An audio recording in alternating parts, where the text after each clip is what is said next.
Canada's Wonderland is known for their intense coasters and huge crowds, and that one ride that everyone regrets going on after reading.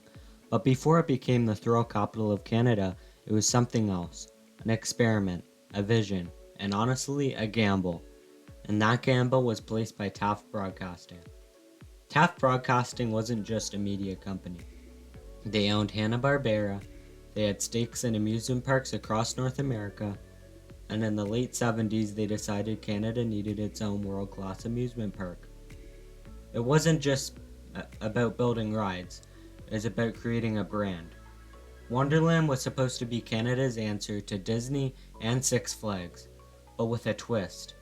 Instead of focusing on thrill rides right away, Taft wanted to make Wonderland a family-friendly destination with themed lands, big shows, and a connection to TV characters like Scooby-Doo and Yogi Bear. If you went to Wonderland in the 80s, you'd see way more of this. Hanna-Barbera Land was a major draw for families, and it was clear Taft wanted Wonderland to feel like Kings Island or Kings Dominion, two of their other parks. That meant themed areas like International Street and a focus on entertainment just as much as rides. But there is one major difference. While Kings Island and Kings Dominion had Eiffel Towers as their central landmarks, Wonderland had Wonder Mountain. This massive man-made mountain became the park's defining feature, setting it apart from its American counterparts. Of course, Taft knew they needed some thrills. That's why from day one, Wonderland had coasters like Dragonfire and Mindbuster. But compared to what's in the park today, these early rides feel, well, kinda small. And that's because Taft wasn't thinking about record-breaking heights or extreme speeds. They were thinking about a broad appeal. The early rides weren't about pushing limits. They were about giving everyone something fun to do, whether you're a coaster junkie or just tagging along for the funnel cake. But Taft Broadcasting wasn't exactly built to last in the theme park industry. By the mid-80s, the company was dealing with financial troubles.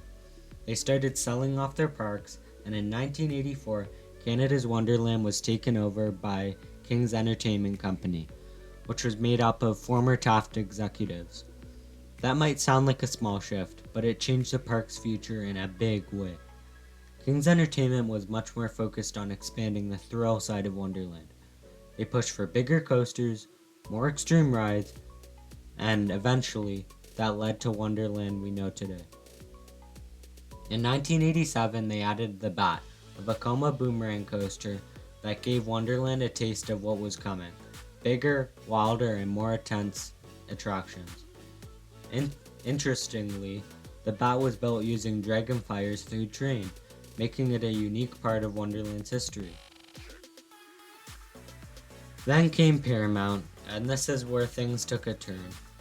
When Paramount took over in 1993, they decided Wonderland needed to be more about Hollywood than about classic theme park experiences. This meant removing beloved attractions like Zumba Flume and replacing it with Flight Deck, a ride that never quite lived up to what it came before. They also turned the beautifully themed Grand World Exposition of 1890 into Action Zone, stripping it of its charm in favor of a more generic, extreme sports themed area, instead of carefully expanding the park's original vision. Paramount's focus on branding everything around their movies, often at the cost of Wonderland's unique identity, didn't really help. So what would Canada's Wonderland look like if Taft never got involved? Well, to be honest, it probably wouldn't exist. At least not in the way we know it. Taft's vision was of a family-first entertainment-heavy park. That's what set the foundation. Even though Wonderland shifted to focus on more thrill rides, you can still see Taft's influence today.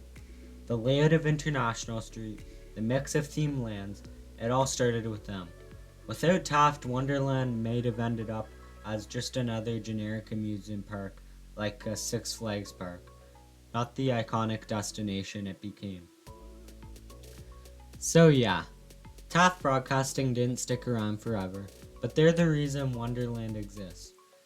They had this big, ambitious idea for a park that wasn't just about rides, but about creating an experience. And even though Wonderland evolved past the original vision, it's still built on that foundation. Whether you're here for coasters or just for the nostalgia, you're still walking through a park that was shaped by one of the biggest media companies of all time. And that, in a way, that makes every ride, even the ones that make you question your life choices, a little more historic. So, I hope you enjoyed this video and learned about Wonderland's history. If you enjoyed it, make sure to subscribe, like, and comment what you miss about Wonderland. And make sure to stay tuned for more amazing Wonderland content. I'll see you in the next one.